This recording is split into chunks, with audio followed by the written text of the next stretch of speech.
Right. Hey, everybody. This is Rinus here from Tech Business IT Services. I'm the Chief Ops Officer. Um, we have Sasha on the other end. We from Huntress. We're going to have a nice discussion about some of the security, ITDR, ETDR functionality, and how Tectron and Huntress are working together to ensure your environments are secure and safe with the latest trends in the security market.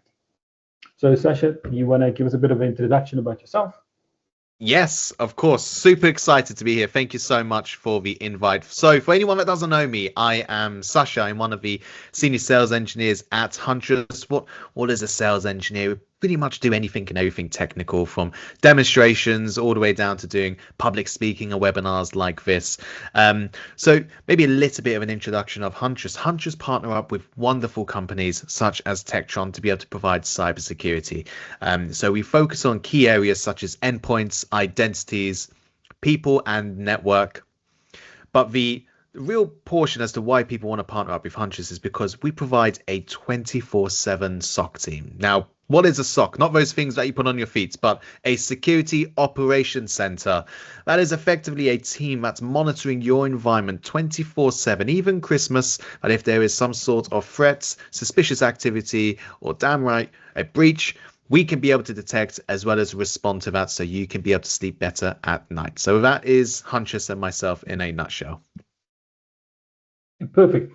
Why would you say you would want to layer Huntress on top of your standard stacks that are out there at the moment, including something if you look at Microsoft and the basic items that they would provide part of your licensing? Why would you say Huntress is important to have on top of that? What's the benefits of having that functionality?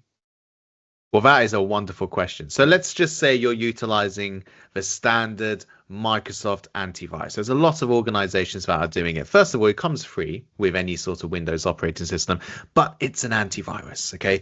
So an antivirus is designed to look for the known threats out there. Okay. So it's putting out a list from its servers. Have I seen this file? Have I seen this particular activity before? Should I say, just a particular file that's come past the antivirus, scanning it, that looks okay.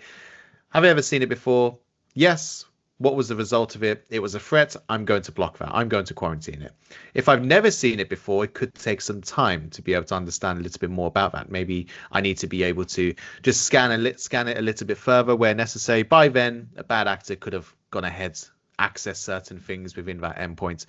So an antivirus can't really be able to pick up the new threats out there. If we start leveraging things like artificial intelligence, I can be able to generate a brand new script within minutes, deploy that on your machine, and the antivirus has never seen it before, so it doesn't know what to do with it. What about things that require further analysis? That's where an antivirus just simply does not provide enough information for the team to be able to effectively have that data to make a decision to be able to respond. So an antivirus is great for finding the known threats out there, but is very, very limited to be able to pick up the unknown threats. That is where something like a Huntress EDR, which stands for Endpoint Detection and Response, will layer up on top of that existing antivirus to be able to effectively look at the behavior of the machine. Now, Rinus, what could be behavior? If I send you a Word document, just as an example, I send you a Word document, you open up that Word document, and all of a sudden, that Word document is starting to interact and mess around with your settings, maybe PowerShell. Okay, Huntress will know the 10, the 12 different things that a Word document can and should do. And as soon as it steps out of those 10 or 12 things, it's no longer treated as a Word document, it's actually treated as malware. And that's where that security operations center team starts to flag up things internally. Oh, we need to start investigating further, responding. So it's adding another layer of detection, having it managed as well. And the beauty of utilizing Huntress with Microsoft is that we can be able to pull the telemetry directly from the Microsoft AV, or even the fancy things like Microsoft Defender for Endpoint if you've got the correct licensing for. Huntress, free of charge, can ingest that telemetry, gives us extra visibility and data to be able to work with. That's why we should layer up. And then where would you say the responsibility starts and ends between Huntress and an MSP like us? So, I mean, we'll look after the endpoints. We've got premium deployed, Defender for endpoints on the endpoints, and we've got all of that. We've got monitoring. We have our guys looking after it. But, you guys provide us with that extra layer of security with the 24/7 monitoring and security and proactive monitoring.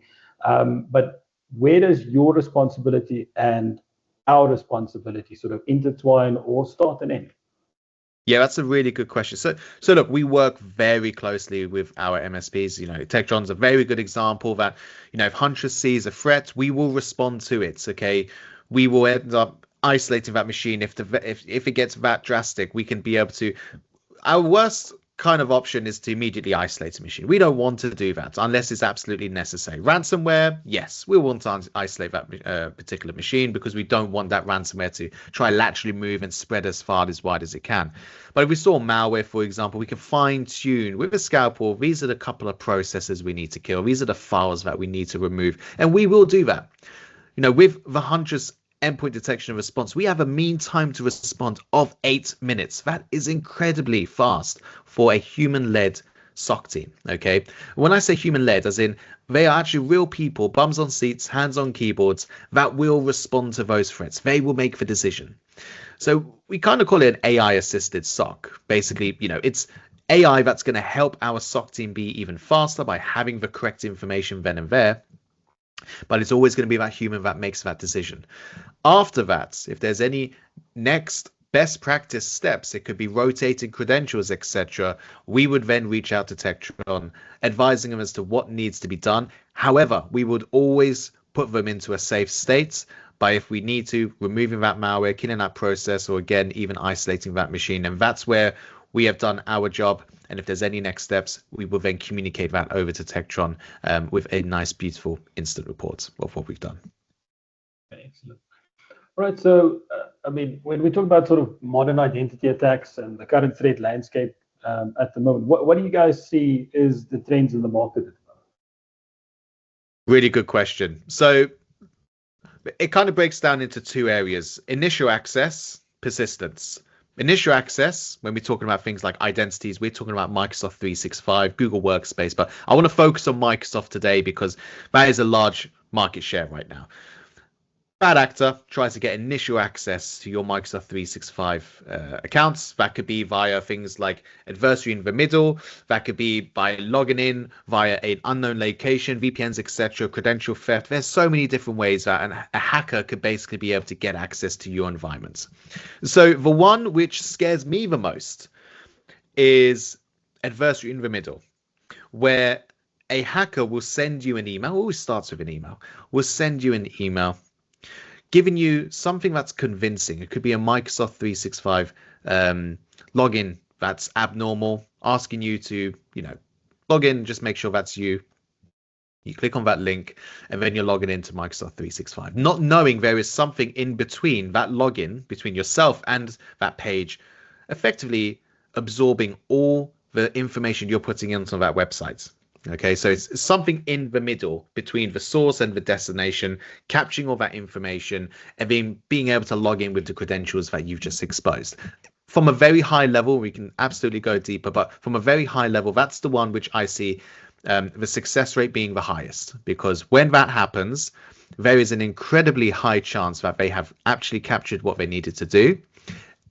Then they will try to log in with the same credentials and MFA that they've just stolen from that target and log in themselves. But that's where Huntress steps in. We'll go through that in a moment. So yes, we see that attack happen, but we've also got our detection and response tools for the identity side, the ITDR, which is identity threat detection and response. That could be able to intercept that and be able to block out that user or that bad actor.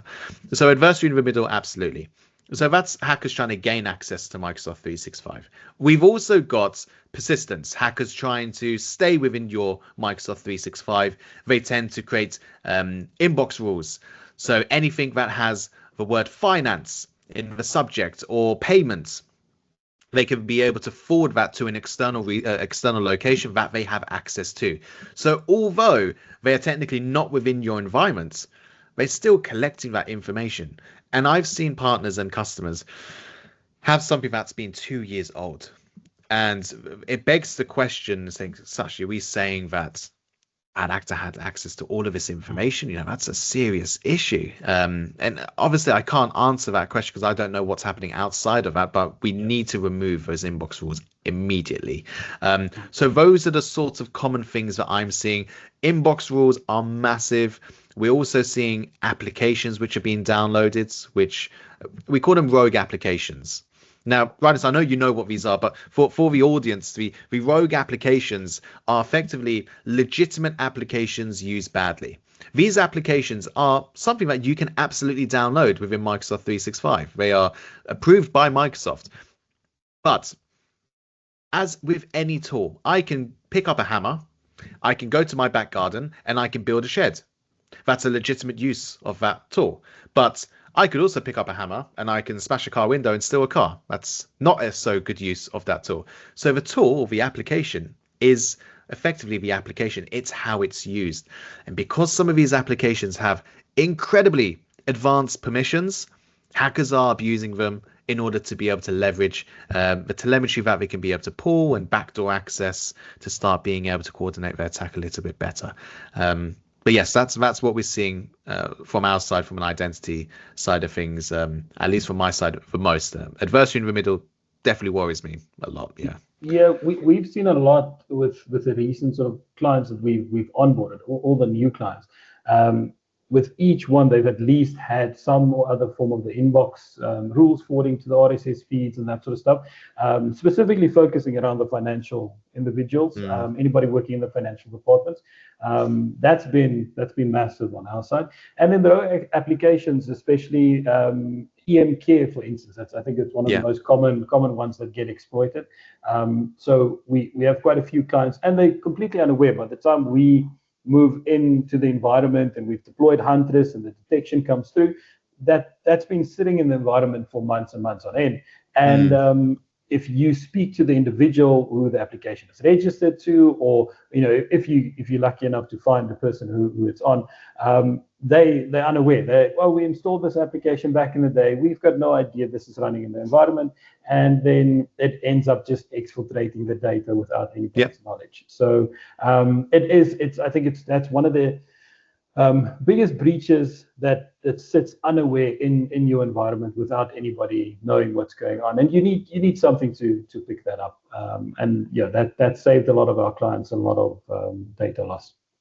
I agree. I mean, identities from an attacking perspective is exploding right now. I mean, if you would have said 5-10 years ago, for example, identities weren't too much of a risk. It was obviously your endpoints. I'm not saying anyone that's listening to this call right now is that right, I should only focus on my identities, not on my endpoints. Your endpoints are still one of the most fundamental things that you should be protecting, probably one of the first things that you should be protecting immediately, because it's subject to what your end user may click on or download, for example. So there's still that risk. And hackers still want to gain access to your endpoints, but one of the things that they have a better chance for is your identities, because they already know your username. For example, it's your email address, okay? Your password, if you reuse your password all the time, that is something that a bad actor could be able to leverage or guess. And I always encourage everybody, have MFA enabled. If you do not have MFA, you are asking for problems. If you have the option for conditional access policies, please configure it as well if you've got the right license. However, I do get a lot of people that are saying, Sasha, I'm not going to get breached. I've got MFA. Well, I've got a YouTube video that I created that will show you how easy it is to bypass MFA. And one of those attacks is session hijacking, adversary in the middle that I've just mentioned, that can actually bypass MFA. So you are still not bulletproof if you've got MFA configured. However, you are less of a risk than somebody that doesn't have MFA enabled. But what would you say? Because I mean, something that we often see when especially onboarding new clients, is the conversation around, we're going to implement MFA. We always, we conditional access policies throughout, and we ensure everybody needs to have MFA, including your guest accounts. But you get a lot of clients that will have the argument, or they'll say, MFA is a nuisance. MFA is in the way. We don't like doing the authentication. We don't like, going through Microsoft Authenticator app or whichever authentication method. How would you have that conversation with your sort of from your perspective? It's like somebody saying, I don't want to wear a seatbelt. But we know it's going to be there to protect us. It's effectively, it's the law. You need to wear your seatbelt. So organizations out there, it's not actually the business owners which are complaining too much. It's obviously the individual users, etc., which are complaining the most. Cybersecurity will not work if you don't have management backing. Okay, you always need the management backing, and they need to believe as to why this is important. So part of my job is to emphasize as to why something as simple as MFA is absolutely fundamental and crucial, that needs to be enabled. And what I do is I show them what happens if they don't have MFA. I will show them an attack, and I'll show them how easy it is, because then it's just effectively something which is your username, your password. It's not something you have anymore, okay, which is your MFA. So if a hacker had access to the email, all they need to do is guess or try to steal that password, and they've got access. Whereas when we start implementing something like MFA, they now need to try and get something that you physically have. And again, it's not bulletproof. It can still be bypassed, but it increases the chances of you not being attacked compared to someone that doesn't have MFA. So the way that I would encourage organizations is ensure that management understand the value of having these sorts of fundamental things. Because realistically, and to be completely blunt, you will be attacked much more quicker than an organization that does have MFA. And then you'll be in a situation saying, damn, I wish I had MFA enabled. It's the most simplest thing to have. It's a code. You don't need to do it every single time you log in. This is why we have things like SSO, etc. This is why we try to build things for convenience. But you have to understand that if you're going into an abnormal location, we would require an MFA to ensure that it is you. And it's something that comes as a mutual respect, not only for what you're using, but also the company that we need to protect. We all have an obligation, and people are our best resources from a human firewall perspective, and having that buy-in from the managers does definitely help. Yeah, I think it's a good point you're making with the whole concept of around user training, user awareness. That's also a big factor that you need to sort of take into account. But for us, it's during that onboarding phase, we have those conversations with the clients, and to make sure that they understand the concept of there needs to be a nice balance, and we try to keep that balance as best as possible between the inconvenience and the security.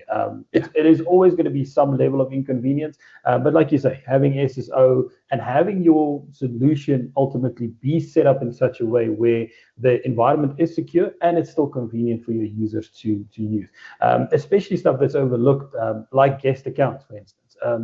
We've dealt with a lot of companies where the guest accounts are just left unchecked. But it's still an entity. It's still something that needs to authenticate into your environment, and it's a massive security risk. So we have those sort of conversations with the clients as well, and it's often very much overlooked by the local IT guys or the current providers that the client might have. Yes, I do agree. I think, to be honest, most organizations that I work with see the value of MFA, which is great. Now it's ensuring that is MFA enough for them and showing that value. And MFA by itself isn't enough, in my opinion. Okay, I think if you're utilizing it for a personal thing, like if I go on my Facebook or my Instagram, I have MFA, I'm okay with that, I'm more comfortable. Okay, but it all comes down to, right, you've seen an email, you've clicked on that link, and you provided the details. For example, a hacker could still be able to bypass your MFA. So what is the next step? The way that I approach things is, right, if I click on that link, what is the next step? I should assume that the people that I work with are going to click on that link. I should assume that my end customers and my partners will click on that link. That is the one and best way that will give you that sort of mentality to be able to say, right, they've clicked on it, they've exposed their credentials, what is next? And what is next in this particular case is having something like the Huntress ITDR for that detection and response. That if somebody did click on that link, did expose their credentials, the MFA was bypassed, that there is a team that would be able to stop that particular bad actor from doing any further damage once they gain access to that environment. And we on average take 3 minutes to respond to identity threats. That is absolutely insane when you think about it from the grand scheme of things. We don't give the hackers a chance to be able to maneuver internally. Yeah, but I mean, that kind of ties into the concept of identity hygiene ultimately, because now what you need to look at, it's fine having the MFA, you've got these guest accounts, you've got user accounts, but ultimately if you actually don't look at your tenants, look at your intra portal and sort of look at old credentials, old accounts, old guest accounts, unused accounts, all of that sitting in your environment. If you don't actually proactively or have some other way to look at it, that's a whole new level of exposure on its own, because you kind of forget about it. It sits in the back end, and you just don't do anything about it. So have you seen that sort of thing happening from your side? Yeah, so I was just looking because I've got some slides that I'm creating for another presentation about hygiene. Okay, and how Huntress is now trying to shift left as much as possible to be able to help not only so Huntress are really good at detecting and responding. We're world class with that. What we are doing now is to start bleeding into that kind of security posture management and ensuring that your house is configured beautifully, that the chances of I guess a bad actor trying to gain access to your environment significantly reduces, because I'm looking at the statistic now. 45% of organizations have experienced a security incident in the last 12 months due to a misconfiguration on their 365. That is a massive amount, and people are shocked as to, why does it keep happening? Well, it's because you've got the most basic things not configured. So we need to ensure that your hygiene is up to scratch. Delete those those guest users which are no longer within the organization. Reduce your attack surface, for example. Ensure you've got MFA. Ensure you've got conditional access policies. Disable persistent browser sessions. And there's so many different things that you could be able to configure to reduce your risk. I think the challenge here, Rinus, is most people don't know what to do and don't know how to configure it, which is why we rely on organizations like yourself to be able to help guide them. So I think, if you're in a situation where, God, Sasha Roshan mentioning all of these things, have a chat with us, let us know what is your concern, or maybe you don't even know what your concern is. And that's okay as well. I get a lot of people saying, I've got all of these things. I don't know where I should be focusing on cybersecurity. That is where we can be able to come and have a chat with you and say, we advise X, Y, Z, because we do this for a living. We know exactly where the areas as to where the attackers are going through. And to be able to harden that now and ensure, but on the first thing you should be able to do, detect and respond tools. Okay. Because if an attack happens right now, that is the thing that's going to be able to stop that attack from actually executing. Okay. Or should I say, going in and actually moving into your environment, stealing data. Then I would start implementing things like security awareness training to continuously harden out your people, to ensure that when they do receive an email, they're making those checks. They're checking the domain, for example, the URL of that page, and ensuring everything is up to scratch to their needs and their knowledge based on the security awareness training. And then I'm going to start looking into things like, right, now we've got those sorts of things adjacent to the security awareness training. I want posture management. Okay. Yeah. Posture management should ideally be before security awareness training. It should always be the thing that people are continuously monitoring for. And that is where Tektron could be able to help with. Yeah, no, definitely.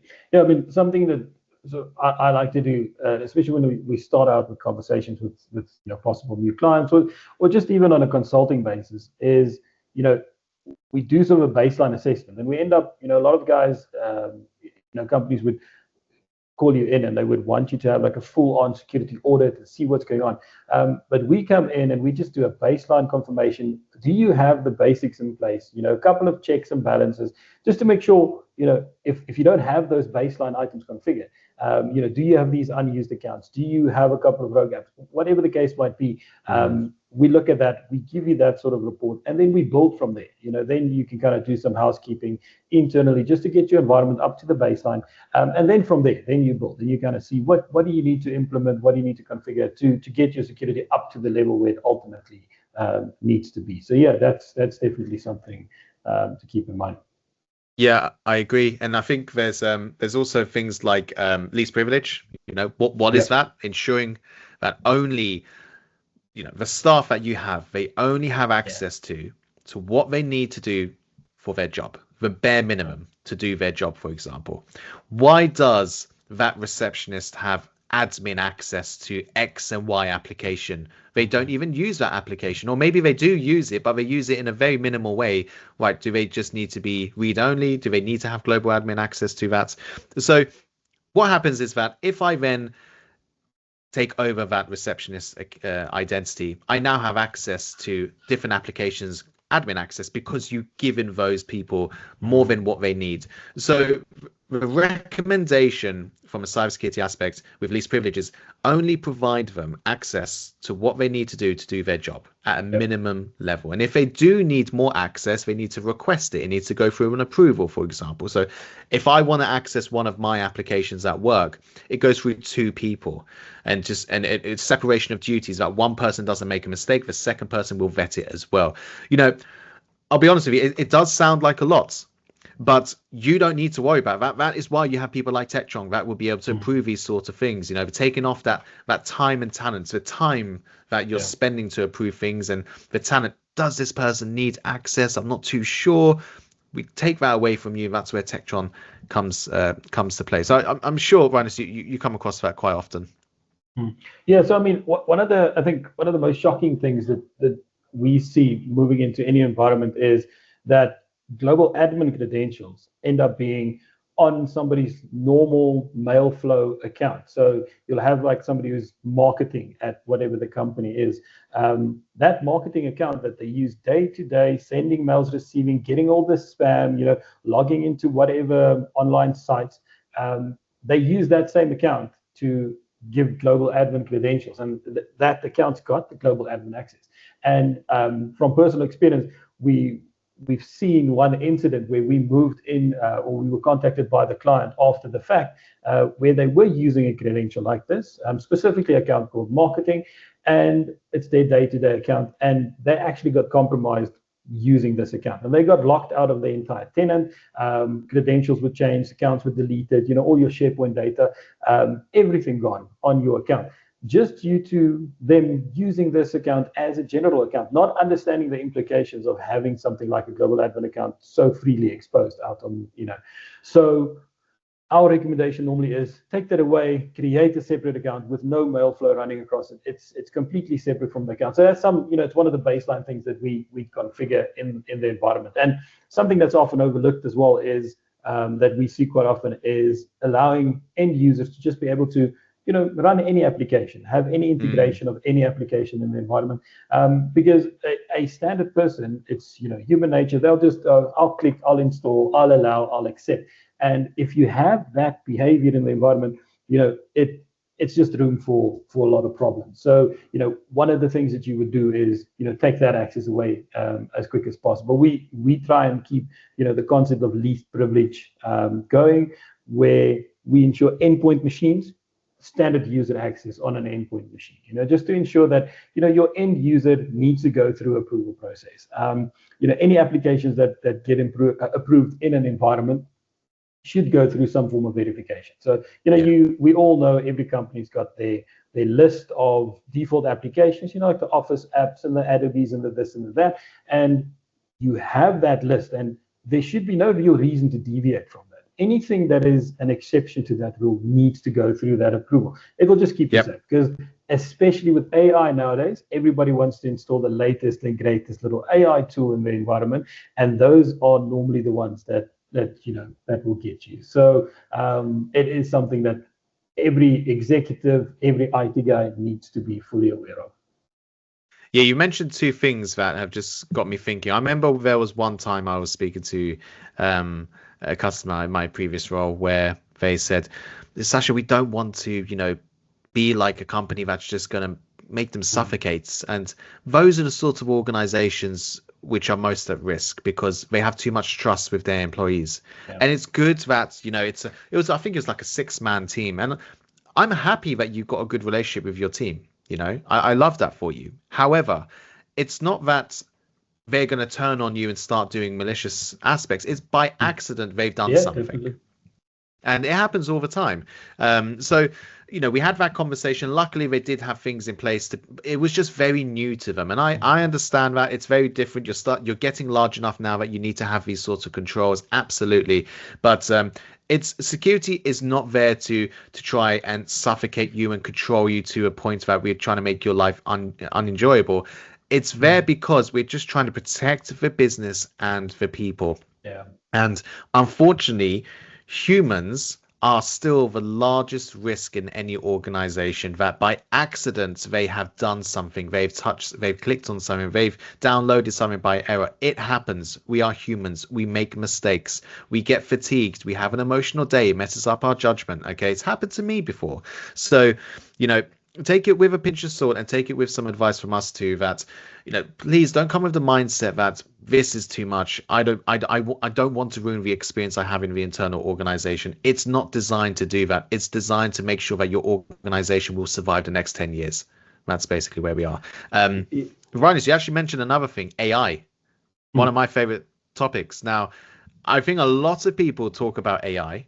I think a lot of people know the good things that AI can be able to bring. Of course, there's organizations that have climbed mountains because of artificial intelligence, but I don't think enough people know about the dark side of AI and know about how hackers are leveraging AI to be able to coordinate their attacks better and more efficiently.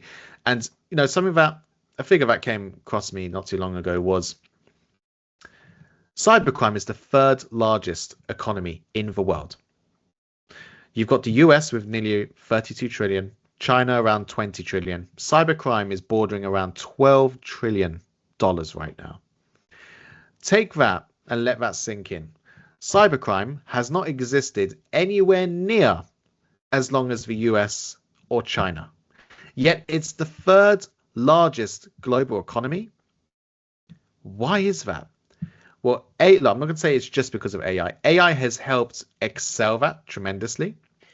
AI has helped hackers be able to create new malware that's never been seen before. That's why an antivirus is just too risky to utilize by itself. There are different AI platforms that you could be able to utilize on the dark web, that you could be able to effectively rent out. We've heard of ransomware as a service. Now there's AI as a service that you could be able to utilize. Imagine ChatGPT without any restrictions. Could you imagine the sort of damage you could be able to do? You tried to ask ChatGPT, could you create me a code that could be able to, do X and Y? It will probably reject it because it said, no, that could be used in malicious purposes. Well, there's AI models which are specifically designed to be able to create code without any restrictions. And hackers have access to this. And they're copying those code and they're pasting it onto PowerShells, or they're trying to gain access. And what they're doing also now is that they're utilizing AI bots and models to be able to effectively communicate with your staff. So let me give you an example. There's an email that you receive. You click on that link and it then says that we need to go ahead and update your Teams app or your RMM, for example. We're going to set up a call with you. You end up having that call with somebody. Maybe the camera isn't shown, but you feel like you're speaking to someone just like me. It's got emotions, etc., different tone of voice, and it's recommended due to security reasons. There's a new patch for Teams that we need to download. We need to remove the one that you have now. We need to download the new one immediately based on Microsoft's recommendations, but not knowing you've just downloaded malware. Now, a lot of people would say, Sasha, I've been here long enough to know what's real and what's not real when I'm talking to a human. Well, I came across a video last week, which was an AI deepfake that was live communicating with it. It will respond, smile. You'll be able to see even the wrinkles on his face to talk about age. And the person on the other side, so the person who wasn't the deepfake, that was just trying to question who this person is, proved to me you're not AI. This deepfake grabbed a picture off the wall and showed it in front of the camera and said, could a deepfake pick up something off the wall and start doing this like as soon as you've asked for it? It was mind-blowing. It was crazy. And he was laughing, he was giggling, etc. It was like you were speaking to a real human. It is so hard to know now. But funny enough, the way that one of the ways to identify if it's a deepfake or not, as in a live deepfake, So if you just do this, I've heard of the three finger. Yeah, that's the. it's insane. If you put three fingers in front of your face, apparently they don't like it. They will not do it. Now it's only going to be so much time before the AI model will start to learn how to be able to do that. But if you see any sort of hesitation, if you see any sort of, I guess it could be blurs or anything like that, then it's obviously not real. And unfortunately, it's sad that we are at this stage in our lives that now we have to start vetting people like that. But it's just incredible where we are with AI. Hats off to technology as to what they've built, but it is super dangerous. And I do feel like my parents, for example, wouldn't know how to spot a deep fake at all. And it's the vulnerable people that I'm worried about, for sure, with those sort of things. But I mean, if you look at the deep fakes, who would you say is the primary targets? Would you say sort of anybody as a target at this point, or do you think they target C-suite executives, or will they target the receptionist? What do you think is a sort of the trend when it comes to that? I think that's a really good question. And I think it's a mixture. I don't think there's only one ever target because, you've got things like spear phishing, for example, and maybe they're trying to be able to get a particular individual, somebody that has good access within your environment, or it could be whaling, which is basically, it could be the CEO, COO, whoever it is. Those ones are definitely people that are still getting absolutely bombarded with these sort of scams, etc. But realistically, anyone's a target, in my opinion. It could be that receptionist that has just email access, for example, and all the hacker needs to do is basically get access to their account and start sending emails acting like they are the receptionist, because there's going to be a level of trust now. So that receptionist now emails the HR department. HR obviously got a lot of access to the environment, and it goes from there. Sometimes it's just a quick email. Hey, this is what we found within your account. Could you please verify it? Click on this, log into Microsoft, whatever it may be. Or it could be something more tailored. That would be more of a spear phishing, where now it takes you to that AI bots where you're speaking to somebody either with the camera off or an actual live one. And I'll be honest with you, it doesn't happen. I haven't seen it that often where we're seeing that AI live conversation regarding the actual videos. I've seen it with the phones a lot, where people are calling them and you feel like you're speaking to a real human from the bank or whoever. But more commonly now, I'm starting to see those AI videos, and you feel like you're speaking to someone, because it's very resource intensive, to be able to hold that sort of quality of deepfake.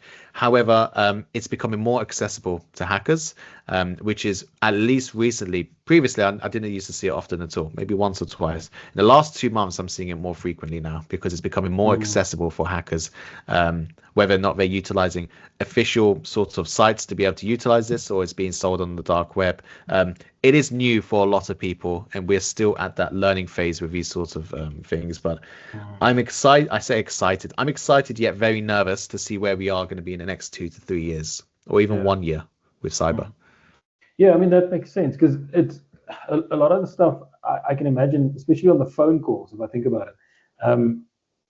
A lot of times when it comes to anybody trying to gain access to anything or get information, it's that sense of urgency, that pressure they put on you, especially on the phone calls. If you look at a lot of the exploits and stuff that happen, it's easier on a phone call to be like, oh, this is urgent, or they catch you just at the right time.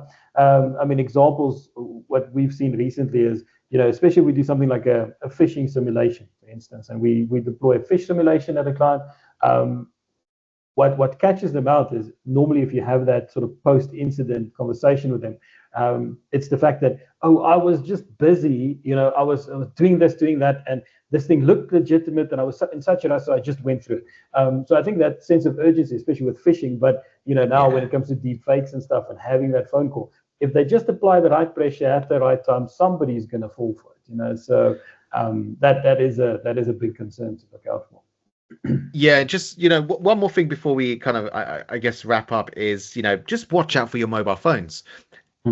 When I do phishing simulations, it is always the case that I catch out more people on mobile phones than I do on desktops or actual computers, where if you have Outlook on your mobile phone, you don't get to see the sender email by default. You have to hit the header and then it drops down. So if you've got the most legitimate looking Microsoft 365 templates and you've got the header saying Microsoft, no reply, or whatever it is, then are you actually, do you always, just think to yourself, do you always hit the header to see the sender email? Most people don't. No, they don't. I don't sometimes definitely. if I'm in a rush. And now you've got people which are, on the go all the time. They're trying to catch a train and they're just looking at that email and they want to be able to approve that request, for example, and that's it. Oh, you've just given access to the hacker. They are betting that they're catching you at the right time, which is basically the wrong time for you. And there's one more thing I'll leave with this. So recently there was a big circulation of a domain, which was the email was no reply at Microsoft.com, but it wasn't Microsoft. It was lowercase r, lowercase n, Microsoft.com. Even if you are looking at this domain on a normal computer with a normal screen, you will not see the difference. It is the tiniest gap. And good luck trying to see it on a mobile phone. Even if you've got binoculars, you would struggle to be able to see that. So hackers can always find a way. It's ensuring that you are well educated, you are always cautious, and you always verify. I would rather annoy somebody by asking them questions than to just willy-nilly just click on something because I don't want to annoy somebody. And that's the sort of mindset we need to be able to approach, that we always verify first, trust nothing, verify always. And that's my kind of takeaway there, that education and don't trust anything, don't trust everything, always verify it. Yeah. Okay. Yeah, that's valid. Okay. But yeah, thanks. I think this is some valuable information. Hopefully we can get something out there. I just want the whole idea is for everybody to just start asking the right questions and having those conversations, especially with the internal IT guys, externals. It's just good to ask the questions, especially around these items, because a lot of the stuff is new. It's ever evolving. Like you said, nothing will stay the same. It will be interesting to see what's going to happen in the next couple of years. And yeah, it's a good session. So if there's one thing sort of that somebody can do, your advice, what's one step that somebody can take right now, just to improve their security, or just secure them a little bit more? Yeah, so look, there isn't just one tick box that I can be able to say that's what you need to do and you'll be secure. But if there's a couple of things that I would say, regarding ensure you have MFA enabled, for example, ensure you verify any communications that come to you by checking them. Those sort of small things will make a large impact. But the one most powerful thing, in my opinion, is knowledge. Knowledge is power with cybersecurity. If you do the education, if you be curious, if you try to learn, if you try to understand a little bit more about cybersecurity and the sort of trends that are happening, you will be in an incredible position compared to where you were last year, because now you are more knowledgeable as to the sort of areas that you need to start focusing on more. Because a lot of people come up to me saying, do I really need that? Because they don't see the value. So educate yourself on why that's valuable. Have that conversation with TechTron or myself. I'll be more than happy for you to reach out to me on LinkedIn and say, hey, I've got this. Why would I need to use this? Or what should I use to protect this, for example? Is it worth it? Education will allow you to be able to make better decisions. And again, a lot of people don't have the time to be able to, go and start doing research. This is why we have companies like TechTron that already know the knowledge and could be able to apply that to you as well and keep you safe. That is the best thing that I would recommend. Knowledge is power. Educate yourself or be educated by TechTron. And so. Right. Thanks. I appreciate your time, and hopefully we'll be able to chat again in the near future. Brilliant. Looking forward to it. Thank you, everyone. Thanks.